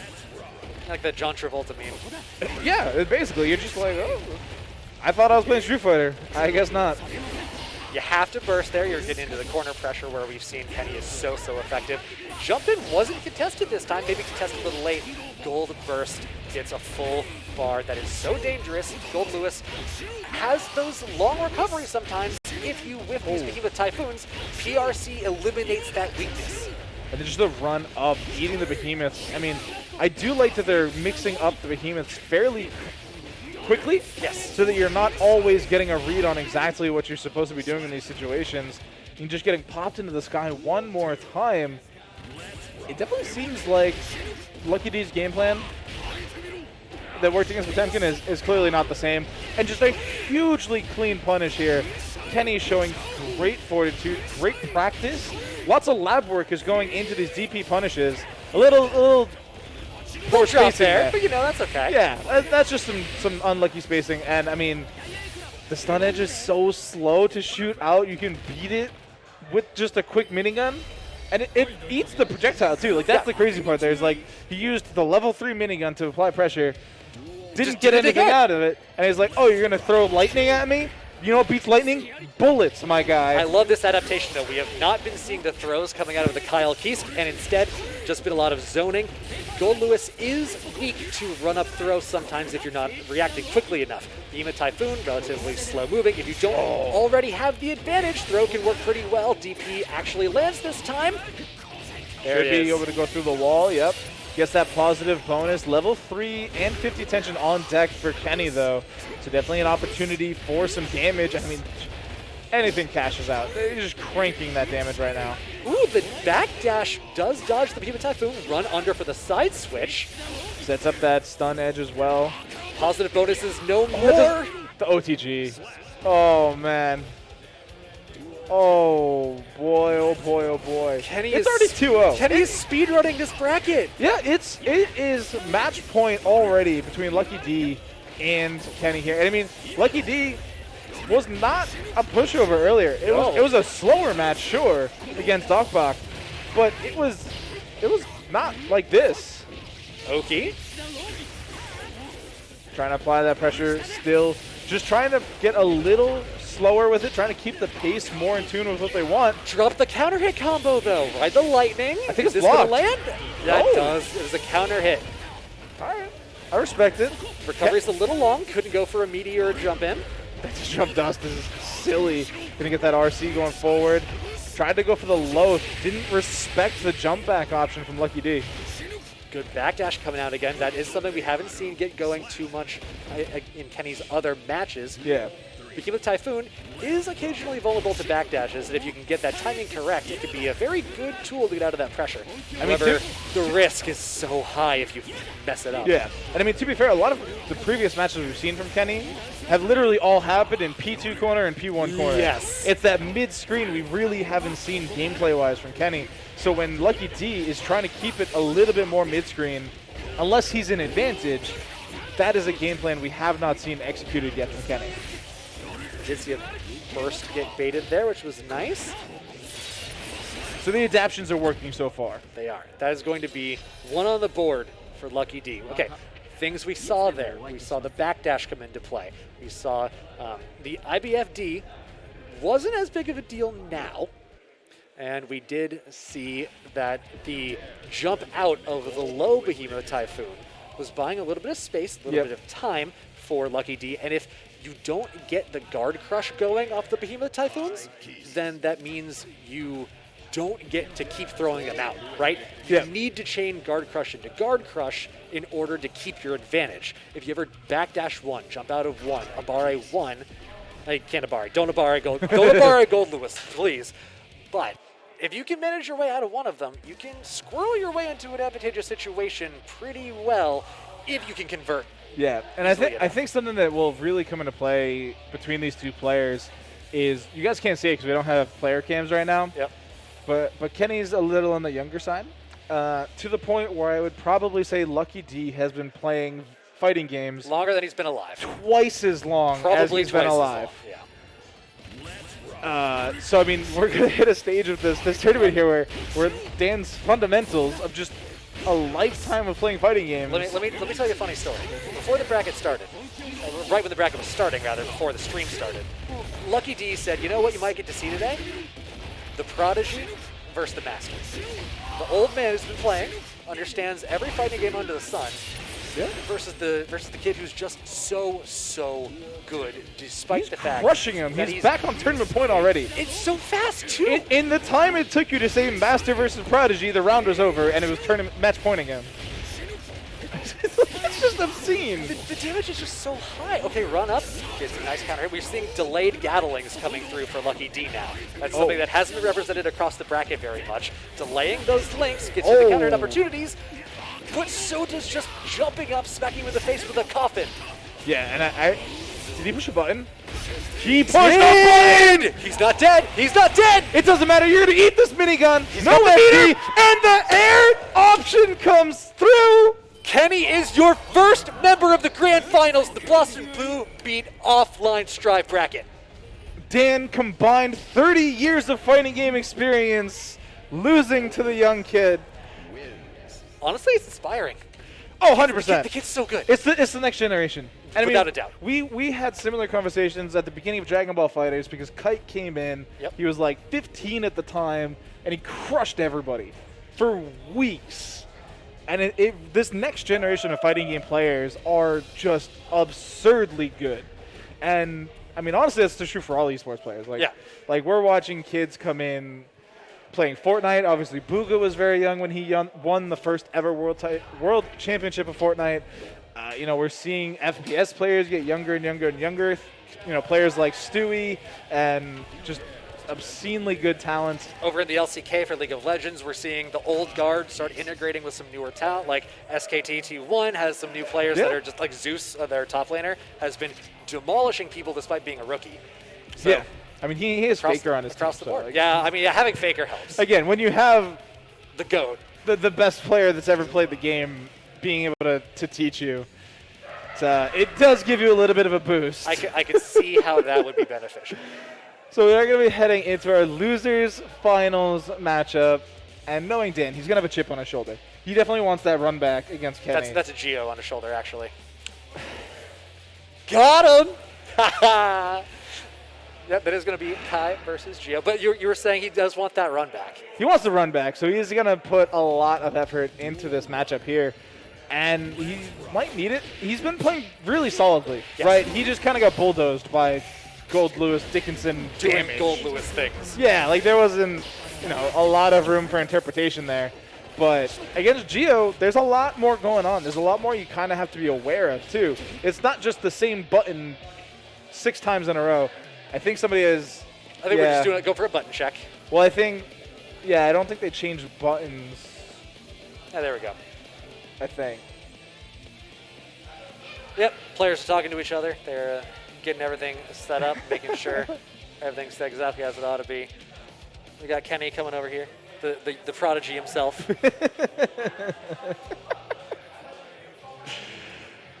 So we're going to head back to character select. I'm just going to rerun that. No damage took place anyway, so no worries. Yeah, that's fine. Yeah, you were right. LuckyD getting sent to loser's bracket by Kenny. If he wins this match, does get the run back, try and bring it into a reset in the grand finals, and try and get that win for himself. He actually is also one of the organizers of these tournaments for Traveling Controller. Yep. And it'd be kind of fun to win your own tournament for the second tournament in a row. That's not his. We're here for Boston Blue Beat. That's fair. It is Thantis' tournament today. That's true. Dan's tournament was yesterday. That is true. All Although right. Thantis won his tournament, so the legitimacy just completely gone. Yeah. No, shout out to Thantis. He's good people, always making sure that everybody has a spot to play their anime games. And one of the sole surviving BBCF players. Yeah, doing the work to create the scene that he wants to exist. That you got to respect. I'm pretty sure Blue Beat only exists to play CF. I legitimately think that's actually the only reason BBB exists. It's like, you know what? Okay, no one's going to come. We don't do other games, so fine. We'll put Strive in there. I mean, it's existed before Strive, but no, I think it was CF, and then everybody else kind of tagged along. Like, hey, Thantis, you running an event? You running an anime event? Let me in. But, yeah, just great stuff to them. For those of you who missed Extend, you missed out. Be sure to keep an eye on Twitter for the next event that may or may not happen. We'll keep you posted. But I mean, look at that. That's that BRC mix-up that we've been talking about all night. And he got like triple overhead option out of it. Dan blocked them all, but the fact that that's an option. Mix is nuts. We did see a lot of 6P coming out from LuckyD in the course of that last round. We have also, just because we've seen Merkilo is so fond of aerial approaches, a lot of jump-ins, a lot of that BRC can be a swash with the 6P, but sometimes Geo Rush down just as super effective. You get that positive bonus with the wall break. Yeah, and I mean, that wall break came through because Dan got hit by the 5H and just didn't respect the follow-up. So we saw the huge counter hit come through, and you're just eating so much damage. That is a reversal, by the way. It's not enough to kill, but it still hurts. Cross up overhead into an OTG, closes out the round convincingly. That's a little rude. That was pretty good. That's pretty good. It's pretty rude, though. We also saw a little bit more BRC tech using the momentum from the drift, canceling it with a fast button means you can jump halfway across the screen in the air pretty much unreactively. Yeah, and I did like that situation where Merkilo did get the hit on the cross-up and then kind of knew that the burst was coming. You saw them down backing, but they were still just close enough to get hit by that burst. BRC tech. Overhead. It's like watching Kid Buu. Like, it's just all overheads. All overheads all the time. And now Dan's on a sliver of HP. Dash in, trade a button with a fireball.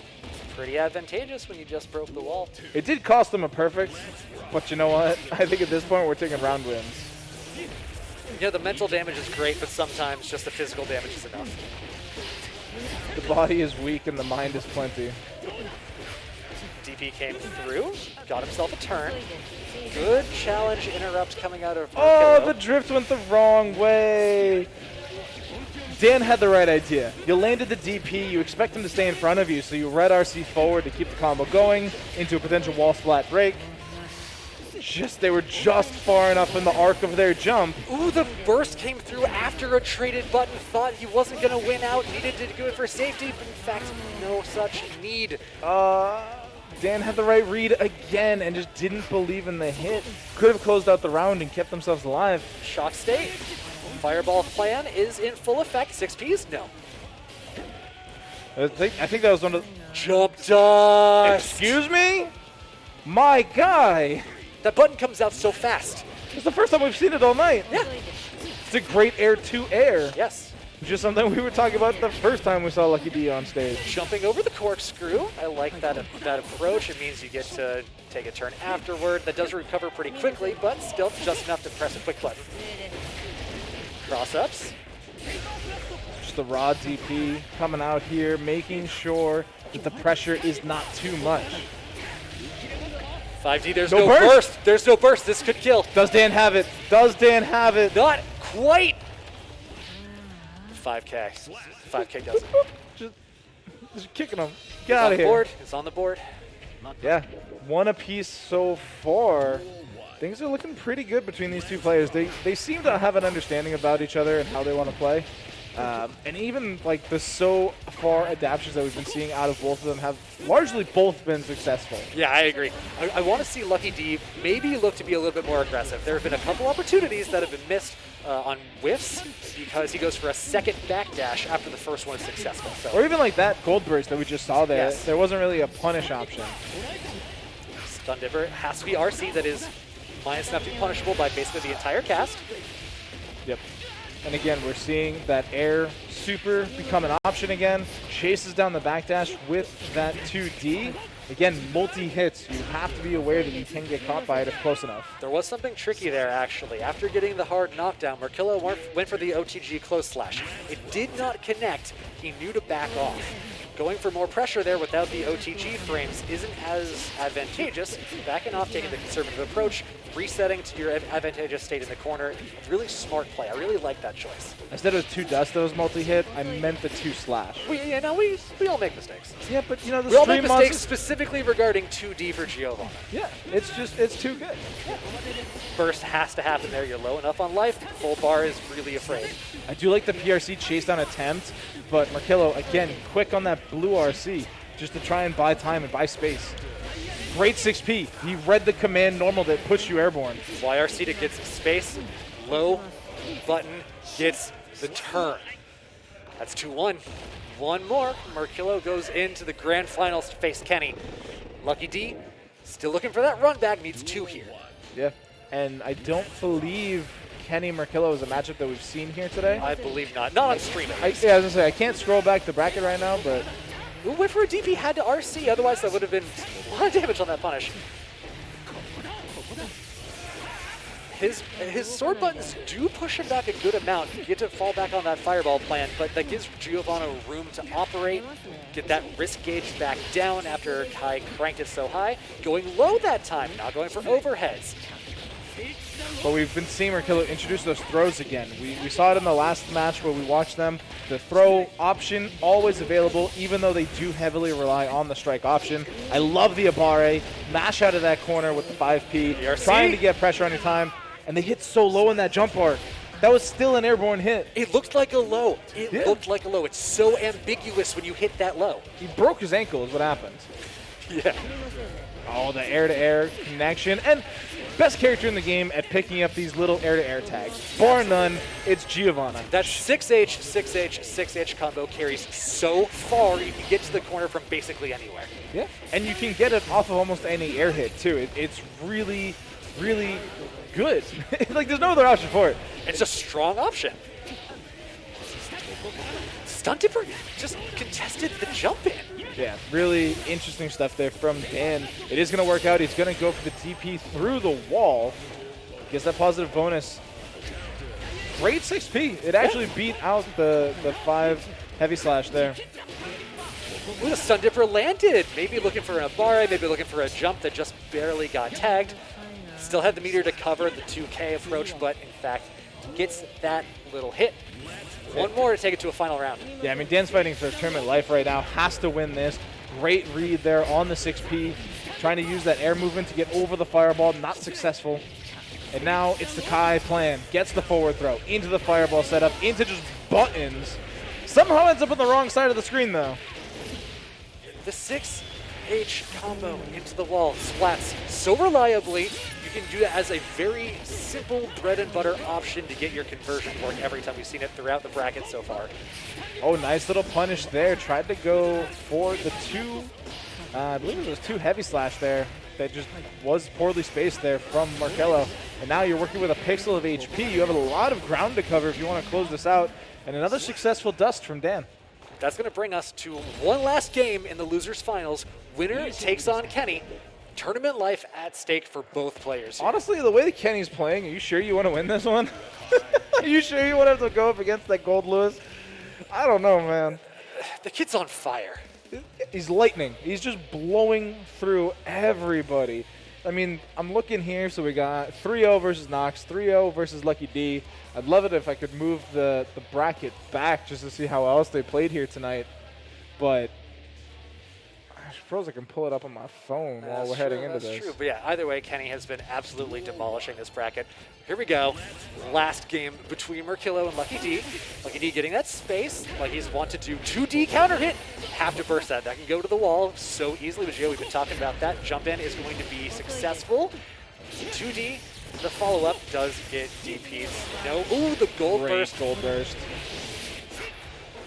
And here we see actually LuckyD's penchant for air jumping really, really paying off there. The aerial super would have landed if he hadn't jumped backward. Sun Dipper not landing, does cover himself with the RC. Air to air lands, establishing pressure again. Shock State has been applied. More of his moves are going to be more plus. Keeping up that pressure, going to RC again. Does a full bar of risk. That risk is cranked. Counter hit comes through. OTG closes out the round. One more. LuckyD moves on to the run back. Merkilo, your tournament life is on the line here. Yeah, this is a long way to have come to try and find yourself in this grand finals. Just a fall here to Dan. But you do have the option to keep going for it. You are Giovanna. You're not a weak character. You're not some schmuck who doesn't have any damage to follow it up with. You do have a lot to work with here. You just have to get an option to use it. Throws coming through strong here. Ooh, the jump over does cross him up. BRC manages to find a punish. Just some jabs, though. Doesn't get enough space. Kai's got that Oki. They both got burst. 5D lands. Is this enough damage, or do you have to burst it? Beats the burst. Doesn't spend the burst. Gets away scot-free. And the 6P. The 6P closes it out. It's so good. 5P, 6P. Final Quick battling. game, final round. Both have burst. Both have tournament life on the line here. 6P does cover the jump in. Counter hit on the Future Arc. Have to spend that burst. Have to maintain your advantage if you can, but you can't yet. The 6P is just being converted every single time. Plus frames, a bar out with the 5P. Dan with a huge advantage here. Gonna keep that advantage going even further. Should be able to break the wall here. Doesn't have super. At this point, it doesn't matter. You're one touch away. You do have that positive bonus. Goes for for that dust. cheeky dust again. Not successful this time. Does get beat out in the air by the Giovanna Super, but it's still a huge hill to climb. Huge reversal. Don't let it slip, Dan. It's gonna happen. You have to be aware. YRC. The forward throw. Kai Kisuke is a grappler, closes it out. Kaiki's great grappler. LuckyD, by the skin of his teeth, gonna Gets make it the through. run back against Kenny. But yeah, that was insanely close. It was one touch away from potentially falling away from their hands, and they would have done all that work to lose it in losers finals. Yeah. But they hang on, they make it work, they come out victorious, and they get the run back. Such a good set. I loved watching the back and forth adaptation, right? First, it was the slow, patient fireball plan coming out of Dan. Well, it was getting some work done, but not quite enough. Giovanna can close that space very quickly. Yes. Giovanna's air mobility is so fast that air dash closes space almost immediately. And we did see Dan struggle with it a little bit. At first, he had found his timing. He had two literal highlights where he landed the jump dust out of nowhere that just didn't expect anything. And then he did a couple of successful just air-to-air buttons after that he was able to converge on. But, I mean, Gio's just so good in the air. Like, it is tough to challenge her up there in her skies. And so over time, we saw those 6Ps become more and more relevant. We saw the Dragon Punches start landing more often, too. In the rest of the bracket, we see the Dragon Punches being a little... you see the thought behind it, but they weren't landing quite as frequently. And when that gets punished, it's really, really bad. But when they do land, they're a really good way to take a turn back, reset your pressure, and LuckyD's strength so far has been that neutral game. Controlling that airspace, making sure that things happen on his terms. So when you're able to get that DP to start working, get yourself reset to neutral where you're being able to show your strength, really, really big boom for him. And he's going to really need to dig down deep for some strength because Kenny smoked him. Just absolutely obliterated him 3-0 earlier, one match ago. Yeah, you know where I want people to dig deep right now is into the match arena. This is your last chance. This is the last set of the night, of the last tournament of the night. So if you're going to try and support this scene, try and get a little bit into the pot for free, use those 2 clicks, !match arena in the chat. Let's show some support for these players. Kenny, LuckyD, on the run back, Kai Kisuke, Gold Lewis Dickinson. Neutral I'm excited. Monster, I Damage am, Monster. Yeah, this is another, and they're both super excited. I don't know if you guys heard that on stream, but the venue is very excited for this matchup. It was an insane first go-around. The players are loving it. They're super excited to go at it again. And like you said, Master versus Maestro, who is going to end up coming victorious because there can only be one. And here is where we're going to find it in Game 1. Behemoth Typhoon landing already. Have to spend that burst. Gold Lewis in advantage state is frightening. Got some plus frames, good bar A. And I kind of like that air fireball from Dan. It worked so well against Potemkin. There is a chance it could work here against Gold Lewis. But if you're dead. If you're just getting smacked against the wall, they connected. That killed. Yeah. Behemoth Typhoon. I'm genuinely not surprised. Basically no scaling. That was just off a little 2K. The guaranteed wall damage does so much jump dust getting things started here. People have told me that button's not great anymore. They're liars. Oh, they're straight up liars. I would never take their word for anything. I do like the 5P to try and interrupt this aggression, but imagine if you spaced that just a frame wrong. You die. Well, following fireballs up into your face doesn't matter when the coffin controls all of the space you're trying to run into. Like, what in the... That was off a trade! Did Kai... Did he lose gravity? Why was he still in the air? All right, burst is expended by Kenny. Went for the Behemoth Typhoon, did not land. This is a conversion attempt. Here we go. Yep. Smooth 60% within 10 seconds. Yeah, and does also, he had the 50 tension, immediately uses it, and right now getting a lot of good reads, making sure that he's keeping Dickinson on the back foot. That's exactly where you need them to be. The DP into the RC. You stay in the air. Any air attack is an overhead. Have to block it. Kenny did, but got cracked on the crackback. Yeah, got hit on the second go around. 6P has been that button for LuckyD. It's been 6P. It's been fireballs. He's been playing against air monsters. That's why Yeah, that's true. Every character he's found himself up against has done very well in the skies. But I mean, this is where Gold Lewis is going to struggle. When he's back against the wall, against a character that can consistently apply pressure, Gold Lewis doesn't have a lot of good options. Fireball time. Fireball time. RC could have gone for an air throw. Went for the strike instead.